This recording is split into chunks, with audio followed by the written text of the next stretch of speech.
मैं अलाउद्दीन आपको बताऊं का नाम चयनित हुआ है, रिकमेंड किया गया। स्टैंडिंग ओवेशन दिया जाए प्लीज।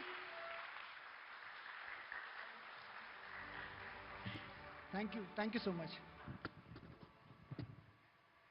नोएडा टू न्यूयॉर्क कैसे बन पाएगा? नोएडा की सड़कें चमचमाती हुई कैसे रह पाएंगी? नोएडा की सड़कों पर चलते हुए हम कैसे खुद को सुरक्षित महसूस कर पाएंगे? हमारे इस सेशन में हम इसी पर डिटेल चर्चा करने जा रहे हैं। तीनों खास मेहमानों का परिचय आपसे हो ही चुका है। मेरा नाम अपर्णा है और सुहास जी, शुरुआत मैं आपसे कर रही हूं क्योंकि जो खुशखबरी है उस पर तो हमने बात की ही, लेकिन नोएडा टू न्यूयॉर्क कैसे ये उड़ान संभव हो पाएगी? नोएडा सपनों की नगरी है।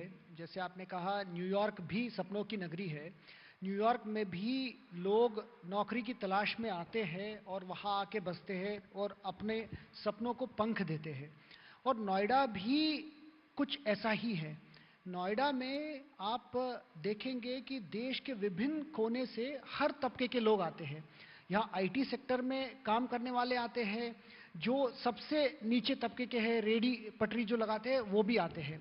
और विकास की जो ये जर्नी है नोएडा की, इसका ये उड़ान शुरू हो चुकी है। जेवर एयरपोर्ट की जो लैंड एक्विजिशन प्रक्रिया है, वो more than 3000 acres of land already संपूर्ण रूप से कब्जा लेके जो कंसेशनर है, जिनको काम शुरू करनी है, उनको दिया जा चुका है। आप देखिएगा कि जो दिल्ली या गुड़गांव की जो विकास, जो एयरपोर्ट से एक तरह से उसकी एक नई उड़ान मिली थी, जो जेवर एयरपोर्ट से उस एरिया की, जो नोएडा क्षेत्र को एक नई गति देगी। इसके अतिरिक्त यहाँ बहुत सारे एक्सपोर्ट ओरिएंटेड यूनिट्स हैं और जो कपड़े बनाने वाले जितने भी उद्यम है, तो टोटल कुल मिला के छोटे बड़े मिला के 16,000 से अधिक यहाँ पे उद्योग है, जो एमएसएमई है, ये सब मिला के। तो जैसे कहते हैं कि ये सब की जो विकास की रास्ता अभी खुल चुकी है। फिजिकल इंफ्रास्ट्रक्चर हो, डिजिटल इंफ्रास्ट्रक्चर हो या डेटा सेंटर्स बन रही है, बहुत सारे मल्टीनेशनल कंपनीज यहाँ इन्वेस्ट कर रही है। मुझे लगता है कि नोएडा की विकास पथ में ये तो शुरुआत है। आने वाले दिनों में बहुत सारे रिक्वेस्ट आती है यहाँ उनकी जो कंपनीज यूनिट्स खोलने के लिए, हर तबके की, आईटी सेक्टर हो या फार्मास्यूटिकल इंडस्ट्रीज हो, एक्सपोर्ट ओरिएंटेड टेक्सटाइल इंडस्ट्रीज हो। जैसे मैंने कहा कि यहाँ हर एक को अपने सपनों को पंख देने के लिए अवसर मिलता है। बहुत अच्छी बात कि सपनों को उड़ान मिले, सपनों को पंख मिल सके। और आलोक जी, अगला सवाल मेरा ये है कि जब भी हम चमचमाती सड़कों की बात करते हैं, सड़कें विकास का आईना कही जाती हैं, लेकिन सड़क पर चलते हुए हम खुद को सुरक्षित महसूस कर सके। 2 साल हो गए आपको नोएडा में आए हुए, कमिश्नरेट को संभाले हुए, क्या बदलाव अब तक आ पाया है? देखिए, नोएडा कमिश्नरेट का जब गठन जनवरी 2020 में हुआ, तो ये एक हम सब ने अपना एक ऑब्जेक्टिव तय किया कि हम एक ऐसी पुलिसिंग व्यवस्था देंगे जो राष्ट्र में करीब अभी 65 जगह और भी इस तरह के कमिश्नरेट्स हैं, जहाँ की पुलिस एक बहुत ही प्रोफेशनल तरीके से और हर परिस्थितियों में अपने नागरिकों के साथ खड़ी हो। उसका सबसे पहला चैलेंज हमको पैंडेमिक के रूप में मिला, जहाँ पुलिस ने अपना जो निर्धारित चार्टर है उससे बाहर निकलकर, उससे काफ़ी हद तक बाहर निकलकर हर अवस्था में अपने नागरिकों के साथ वो खड़ी हुई। मैं आपको बताना चाहूँगा कि यहाँ ऐसे भी दृष्टांत हैं कि जहाँ लोगों की मदद की गई और लोगों ने अपने नवजात शिशुओं के नाम पुलिस अधिकारियों के नाम पर रख दिए। इस तरह की एक व्यवस्था का हमने ये यहाँ पे गठन करना शुरू किया। इसमें हर फील्ड की वर्टिकल्स तैयार किए गए। यहाँ लगभग 8 लाख ऐसी महिला एंटरप्रेन्योर्स हैं और वर्कर्स हैं जो किसी न किसी कार्य के लिए एनसीआर में यहाँ से दिल्ली, गुड़गांव, फरीदाबाद ट्रैवल करती हैं। उनकी सुरक्षा के लिए एक स्पेशल सेल बनाई गई जो डीसीपी द्वारा हेड की जाती है, डीसीपी महिला द्वारा हेड की जाती है, और हेडक्वार्टर से लेकर गांव तक उसकी पहुंच है, जिसके में हमने मिशन शक्ति के 3 फेजेस किए हैं। हर क्षेत्र में महिला पुलिस अधिकारियों को नियुक्त किया है। क्राउड सोर्सिंग करके ऐसे हॉटस्पॉट्स चिन्हित किए जहां महिला अपने आप को असुरक्षित महसूस करती थी, वहां के लिए एक स्पेशल पेट्रोलिंग यूनिट लगाई गई जिसका नाम स्वयं सिद्धा था, और उसकी करीब 100 स्कूटीज पे लगभग 200 पुलिसकर्मी इस कार्य को कर रहे हैं। और जो भी विक्टिम्स थे, उन विक्टिम्स को भी कई तरह से उनको रिहैबिलिटेट किया, ना केवल इकोनॉमिक रूप से बल्कि साइकोलॉजिकली भी उनको दोबारा उनके पैरों पे खड़ा करने के लिए लगातार उसमें उनको मदद की गई। और इस तरह की काउंसलिंग की गई कि वो दोबारा अपने पैरों पर उसी मजबूती से, उसी आत्मविश्वास के साथ खड़े हो सके। कोर्ट्स के साथ बहुत ही तेज़ी से फास्ट ट्रैकिंग की गई और पिछले 2 वर्ष में मैं आपको बताना चाहूँगा 53 केसेस ऐसे हुए जिसमें विमेन रिलेटेड क्राइम्स में हमने सजा कराई, और एक केस में तो मात्र 5 माह के दौरान 5 माह में आजीवन कारावास कराया, जिसका बड़ा सैल्यूटरी इफेक्ट पड़ता है। इसके साथ साथ यहाँ का जो ट्रैफिक की एक इशू थी, हर चीज़ में दिल्ली से कंपेयर किया जाता है, और अभी जब मैं बाहर बैठा हुआ था आपके और सहयोगियों के साथ, तो ये बड़ा एक it was a very heartening feedback कि रात के 11 बजे भी रेड लाइट पे लोग। सर मैं खुद स्ट्रगल करती हूँ, मुझे दिल्ली टू नोएडा कम्यूट करना पड़ता है, मैं खुद स्ट्रगल करती हूँ। रेड लाइट पे, मैं एनफोर्समेंट की बात कर रहा हूँ, जी, रेड लाइट पे रात को 11 बजे भी आपको लोग खड़े हुए मिल जाएंगे। हाँ हाँ, ये बात जरूर सही है आपकी कि आपको नोएडा, ग्रेटर नोएडा के बीच में जो मूवमेंट होता है उसमें कुछ विकास के कार्य ऐसे हो रहे हैं जिसमें हम लोग जो हमारे फ्यूचरिस्टिक प्लान्स हैं, आगे जेवर एयरपोर्ट भी आना है, उसमें बहुत हैवी ट्रैफिक लोड भी होगा। उन सबको देखते हुए जो विकास के कार्य होते हैं उसकी वजह से हो सकता है क्षणिक रूप से कोई ट्रैफिक में आपको व्यवधान मिलता हो। बंगेल पे एक एलिवेटेड रोड बन रही है, वहाँ पर कुछ इस तरह की दिक्कत हो रही है, लेकिन हमने करीब ऐसे 10 जो बॉटल नेक्स थे उनको चिन्हित किया, करीब 24 ऐसे क्लस्टर पॉइंट्स थे जहाँ पे ट्रैफिक को प्रॉब्लम्स होती थी, उनको स्मूदन किया है और ट्रैफिक के संसाधनों को बढ़ाया गया है। इसी प्रकार एक वर्टिकल हम लोगों ने साइबर का भी क्रिएट किया है, जो डीसीपी के लिए एक साइबर के डीसीपी को नियुक्त किया गया है। इसमें स्किल एनहांसमेंट पे बहुत जोर दिया गया है। हमने उसमें माइक्रोसॉफ्ट को अपना नॉलेज पार्टनर बनाया है। माइक्रोसॉफ्ट के साथ साथ कुछ और विशेष संस्थाएं, रूट 64 है, कुछ सीबीआई के ट्रेनर्स हैं जिनके माध्यम से हम लोग अपनी स्किल एनहांसमेंट, स्किल सेट को इम्प्रूव कर रहे हैं। और ये हालांकि रकम बहुत बड़ी नहीं है, जिनके साथ छोटे छोटे छल हुए हैं आईटीज के, उसमें लगभग 2 करोड़ की रकम पिछले 2 वर्ष में वापस भी कराई गई है, लेकिन अभी इसमें और भी बहुत कुछ आगे करने की आवश्यकता है। बिल्कुल, इस पर मैं एक सवाल भी आपसे लेना चाहूंगी आगे कि सेंसिटिविटी जो है किस तरह से हम सेंसिटिव करें या अवेयरनेस बढ़ाई जाए। अब लेकिन मैं ऋतु माहेश्वरी जी से एक सवाल लेना चाहूंगी यहाँ पर। ऋतु जी, जब हम नोएडा आते हैं ना तो फ्लाईओवर के नीचे तस्वीरें दिखती हैं, बदला बदला सा नोएडा नजर आता है। पहले जो सवाल उठते थे अब काफी हद तक उन पर विराम लग चुका है, लेकिन जब आपने नोएडा अथॉरिटी का जिम्मा संभाला तो मन में क्या था कि किस तरह से चलना है, उन सवालों को कैसे जवाब देना है? जी देखिए, मैं इसमें ये कहना चाहूँगी, नोएडा पहले से ही ना केवल उत्तर प्रदेश का, देश का एक बहुत ही अन्य शहरों के कंपैरिजन में एक बहुत ही विकसित शहर है। नोएडा प्राधिकरण द्वारा जब ये शहर 1976 में बसाया गया, उसके बाद से लेके आज तक अगर इसकी विकास की आप यात्रा देखें तो चाहे सड़कें हैं, चाहे ग्रीन बेल्ट्स हैं, चाहे इंफ्रास्ट्रक्चर के अन्य संसाधन हैं, सभी पे लगातार इसमें अच्छा काम हुआ है। प्रारंभ में ज्वाइन करने के बाद जो सबसे बड़ी चुनौतियां जो मुझे नोएडा को लेके लगी, वो शायद नोएडा अथॉरिटी के जो कार्य करने के तरीके थे, जो पब्लिक ग्रीवियंसेस हैंडलिंग का तरीका था, उसको कैसे बेहतर तरीके से और ट्रांसपेरेंट किया जाए, कैसे अकाउंटेबिलिटी बेहतर की जाए, ये सबसे बड़ा चैलेंज था। और इसमें कोई संदेह नहीं है कि लगभग पिछले 3 से 4 वर्षों में हम लोग अगर ईज़ ऑफ डूइंग बिजनेस की बात करें, क्योंकि नोएडा अथॉरिटी का मुख्य कार्य न केवल शहर में संसाधन उपलब्ध कराना है, लेकिन इंडस्ट्रियल इन्वेस्टमेंट्स को भी प्रमोट करना है। तो निवेश मित्र पोर्टल जो गवर्नमेंट ने लॉन्च किया, उसके माध्यम से अब सिंगल विंडो क्लियरेंसेज चाहे इंडस्ट्रीज़ हैं चाहे इंस्टीट्यूशंस हैं उनको मिल रहे हैं और एक सीमित समय सीमा में मिल रहे हैं। तो ईज़ ऑफ डूइंग बिजनेस पे बहुत काम हुआ। दूसरी जितनी भी सर्विसेज हैं उनको ऑनलाइन करने में और समय सीमा के अंतर्गत उनका ऑनलाइन निस्तारण करने में। तो मेन चैलेंज यही था कि कैसे ट्रांसपेरेंटली और कैसे अकाउंटेबिलिटी के साथ काम डिलीवर किया जाए। इसके अलावा शहर यद्यपि पहले से ही विकसित है, लेकिन बढ़ती हुई पॉपुलेशन को देखते हुए जो यहाँ की बेसिक इंफ्रास्ट्रक्चर फैसिलिटीज़ हैं, चाहे वो रोड्स हैं, चाहे फ्लाईओवर्स हैं, चाहे वाटर है, चाहे डेली म्यूनसिपल सर्विसेज हैं, सफाई है, लाइटिंग है, इन सब चीज़ों पे ध्यान देने की आवश्यकता थी।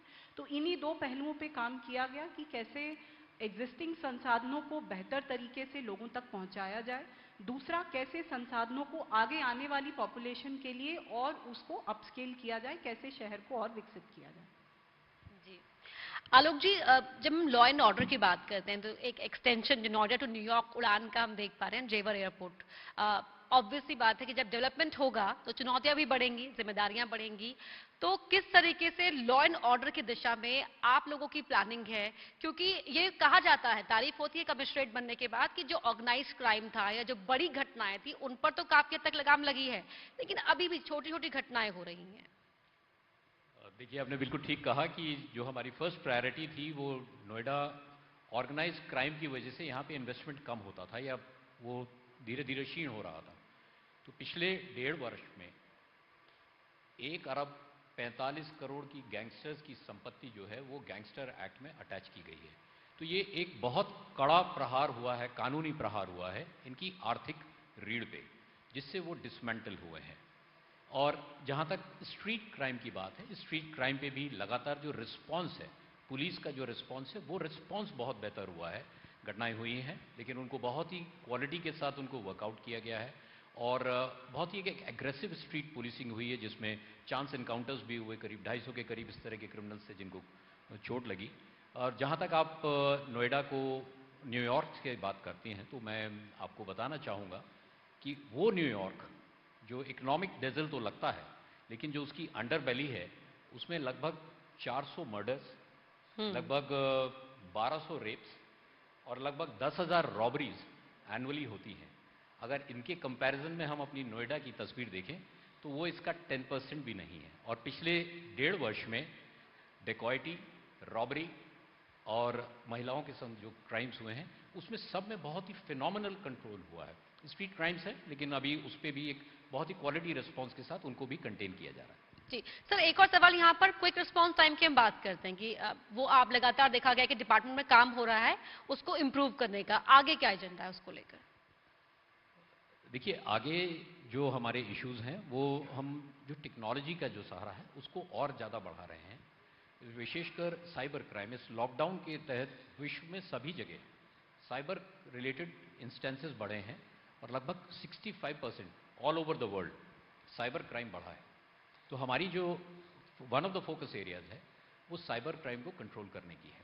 उसके लिए मैंने जैसे आपको पहले भी कहा कि स्किल सेट इंप्रूवमेंट के साथ साथ हम टेक्नोलॉजी पार्टनर्स बढ़ा रहे हैं और 120 bright minds of NCR they have partnered with us. वो हमारे साथ कहीं ना कहीं पार्टनरशिप में थे और उनके लिए हमने कुछ प्रोग्राम्स रन किए जो हमारे साथ बैकएंड पे हमारी मदद करते हैं। जेवर को एयरपोर्ट जो है वो अपने आप में एक बहुत बड़ा इकोनॉमिक डेवलपमेंट यहाँ पर होने जा रहा है। उसको देखते हुए हमारी प्लानिंग है वहाँ के ट्रैफिक मैनेजमेंट को, क्योंकि यहाँ सब जगह का ट्रैफिक मर्ज करेगा, आसपास का पलवल का, गुड़गांव का, फरीदाबाद का, दिल्ली का, उसके लिए हमने अभी से अपनी प्लानिंग शुरू कर दी है। उस एरिया में हमने 5 नए पुलिस स्टेशंस खोल रहे हैं। ट्रैफिक के वहाँ पे जो हमारे संसाधन हैं उनको हम लोग एस्केलेट कर रहे हैं, बढ़ा रहे हैं। तो ये सब हमारी फ्यूचर प्लानिंग का पार्ट है। जी सुहास एलवाई साहब, जब हम अभी आपने बताया अपने पहले सवाल के जवाब में कि जब हम जेवर एयरपोर्ट के एक्सटेंशन की बात करें, जाहिर तौर पर बहुत ही एम्बिशियस प्रोजेक्ट है, सबकी निगाहें, हमारी खुद की निगाहें वो उस तरफ टिकी हुई हैं। सेकंड फेज का लैंड एक्विजिशन का काम हुआ, किस तरीके से वो स्मूथ रहे प्रोसेस, किस तरह का फीडबैक वहां से मिला, कैसे चीजें मैनेज की गई? जेवर एयरपोर्ट में जो लैंड एक्विजिशन और उनके जो परिवारों का विस्थापन का मॉडल है वो देश के लिए एक एग्जाम्पल माना जाएगा, क्योंकि पहली बार जब 2013 में देश में जब नया लैंड एक्विजिशन एक्ट आया उसके बाद इतने बड़े प्रोजेक्ट में नए एक्ट के तहत विस्थापन 3000 से अधिक परिवारों को किया गया है। और शासन और माननीय मुख्यमंत्री जी के निर्देश के क्रम में हर एक जो किसान भाई जिनकी जमीन गई है, जिनकी मकान वहाँ रही है, तो उनको हम एक डेवलप प्लॉट भी दे रहे हैं। तो जेवर बांगर में जो एक जैसे शहर की कॉलोनी बसाई जाती है वैसे जो विस्थापित परिवारों के लिए एक मॉडर्न कॉलोनी बसाई जा रही है, उसमें काम वर्तमान में भी चल रहा है।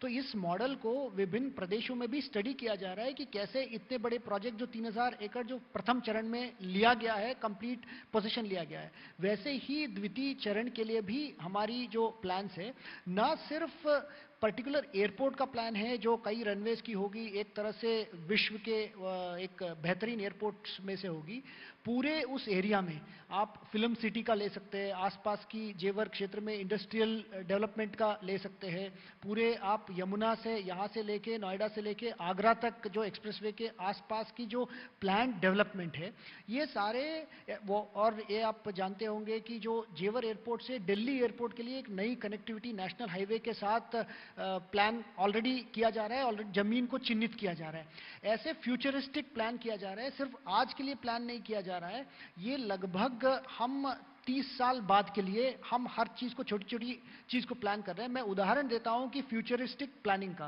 अभी हम गौतम बुद्ध नगर, नोएडा, ग्रेटर नोएडा में आसपास की जो गांव है, वहां पे प्रत्येक गांव में पेयजल पहुंचे, घर में नल में उनको 24 घंटे पानी आए। जब प्लान कर रहे थे, आज की तारीख की आबादी के लिए हम प्लान नहीं कर रहे हैं, 2052 की आबादी के लिए प्रत्येक घर में नल में पानी पहुंचे, वैसे प्लानिंग कर रहे हैं।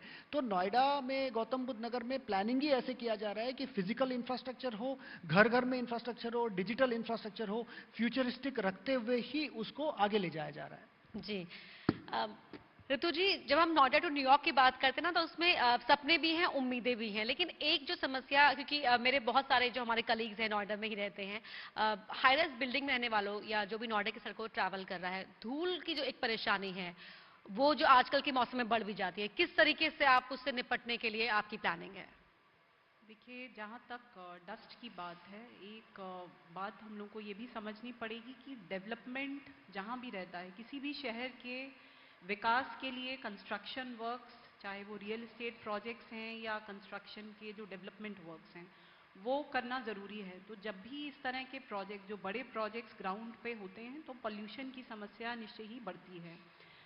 इन महीनों में नवंबर दिसंबर के आसपास ये समस्या और ज़्यादा बढ़ती है, और डस्ट पॉल्यूशन को टैकल करने के लिए हम लोग 2 तरीके से नोएडा अथॉरिटी द्वारा प्रयास किया जाता है। पहला, जितना भी रोड्स के लॉन्ग जो कच्ची रोड साइड पटरीज हैं, उनको हम लोग नोएडा में डस्ट फ्री जोन्स कन्वर्ट कर रहे हैं। In fact around 300 kilometre Noida authority क्षेत्र में हम लोग ऑलरेडी ग्रास के माध्यम से डस्ट फ्री जोन कन्वर्ट कर चुके हैं। इसके अलावा जो दूसरी व्यवस्था रहती है, जो इस तरह की, that is more of regulatory, कि जब भी इस तरह की एक्टिविटीज़ होती हैं, तो पहली चीज़ है कि आप पेनलाइज करिए। दूसरा है, जहाँ काम चल रहा है वहाँ पे लगातार वाटर स्प्रिंकलिंग होनी चाहिए। तीसरी बात है, अगर काम चल रहा है तो उसको ग्रीन नेट से कवर होना चाहिए।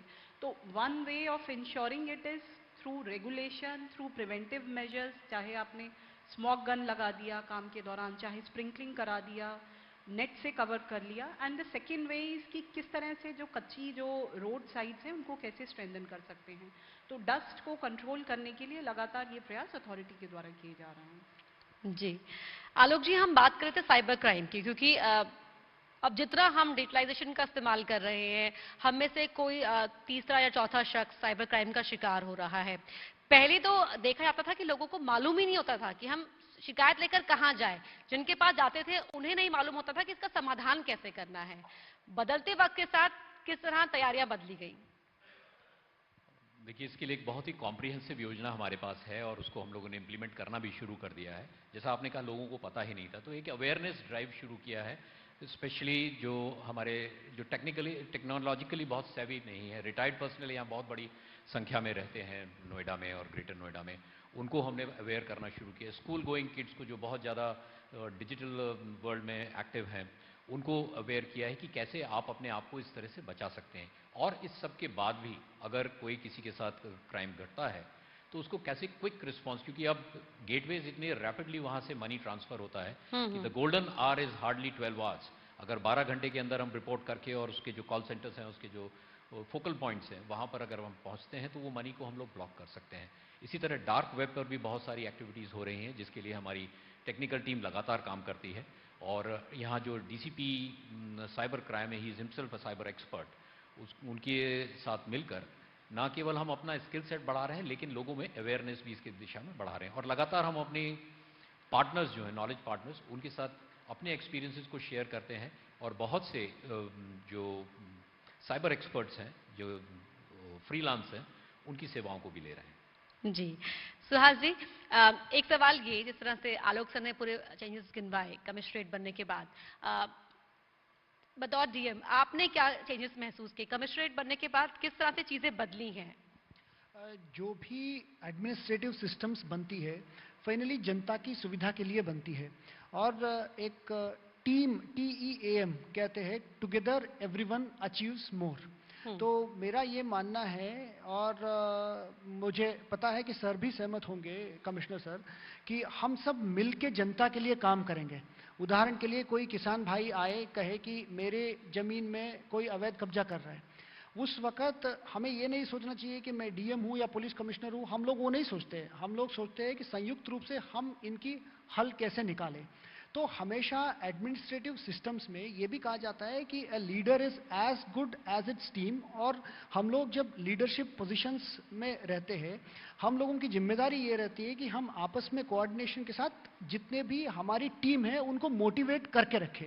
अगर हम ये करेंगे, आप देखेंगे कि पूरे जिले को बेहतर रिजल्ट्स मिलेगी।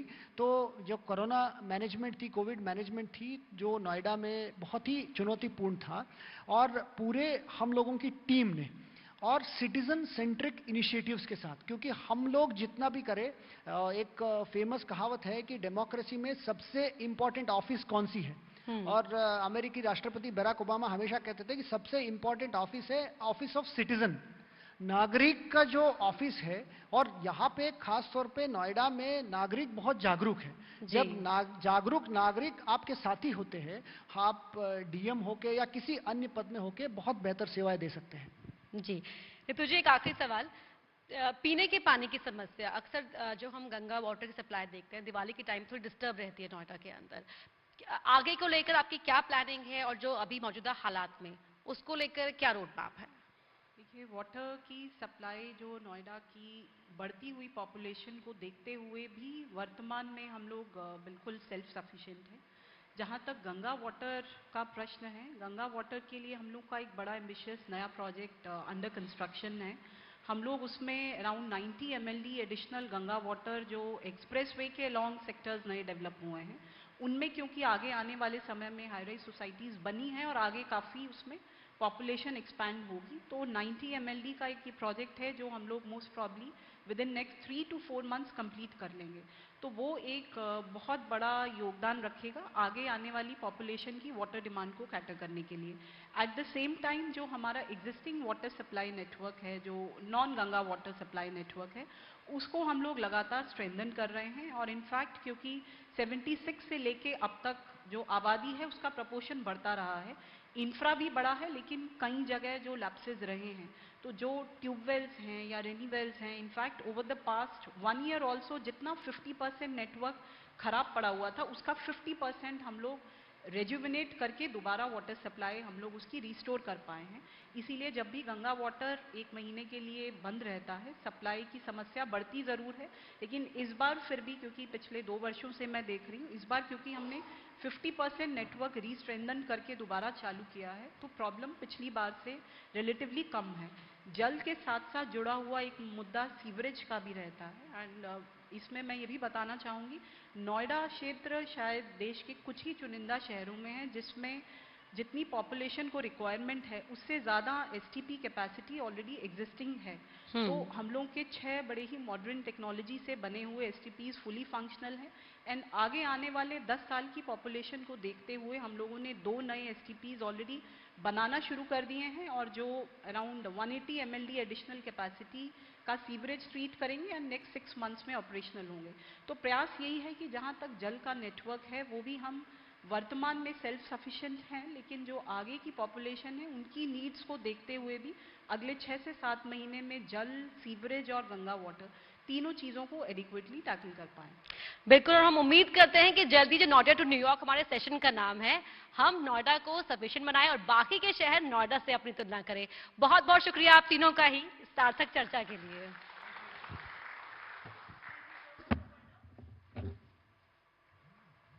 और सभी मेहमानों से रिक्वेस्ट है आप प्लीज मंच पर बने रहें। अब बारी हमारे बहुत ही खास मेहमानों के सम्मान का, और इसके लिए मैं बुलाना चाहूंगी हमारे senior editor Arun Pandey sir को।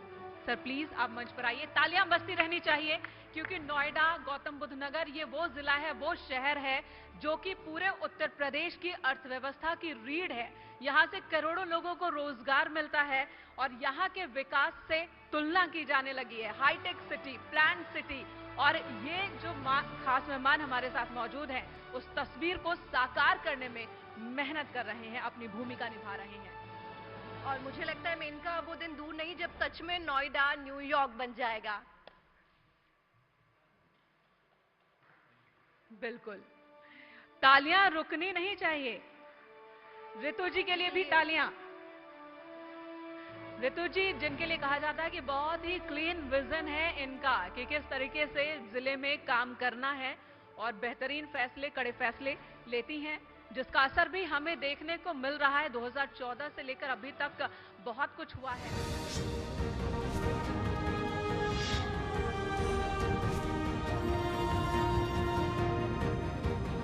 न्यूज 18 उत्तर प्रदेश एवं उत्तराखंड की रिलॉन्चिंग पर